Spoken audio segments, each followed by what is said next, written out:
আসসালামু আলাইকুম। নির্যাতিত মোটর শ্রমিক একতা সমগ্র বাংলাদেশ। ড্রাইভার সাহেব কত প্রকারভাবে নির্যাতন হয়রানি হয়।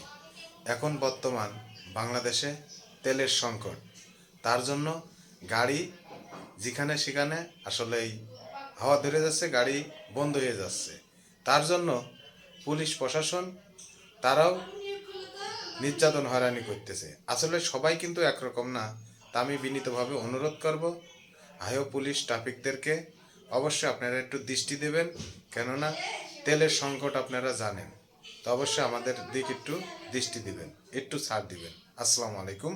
ভিডিওটা দেখেন, তারপরে আপনাদের মতামত কমেন্টে জানাবেন। তেলের জন্য হাওড়ে গেছে, সবাই জানে বাংলাদেশ এখন তেলের সংকট, যে কোনো জায়গায় গাড়ি বন্ধ হয়ে যেতে পারে। এটা আমাদের এখানে কি অন্যায়টা সেটা আপনারা বলবেন জাতির কাছে। আমাদের কি অন্যায়টা? আমরা এখানে এসে গাড়ি চাপাই দিছি, এখানে কেন রেখা রাখবে আর কেন আমাদের এইভাবে নির্যাতন করবে? আমরা আজকে এইখানে সব জায়গায় নির্যাতিত। আজকে আমরা পুলিশ এবং এলাকার মহল্লার অনেক মানুষের কাছে আজকে আমরা ড্রাইভাররা নির্যাতিত। এটা আমরা কখনোই মেনে নিব না। এখন থেকে রাস্তায় আর কখনো নির্যাতিত মোটর শ্রমিকের সংগঠন আর একা নাই। আপনারা সবাই এই জিনিসটা শেয়ার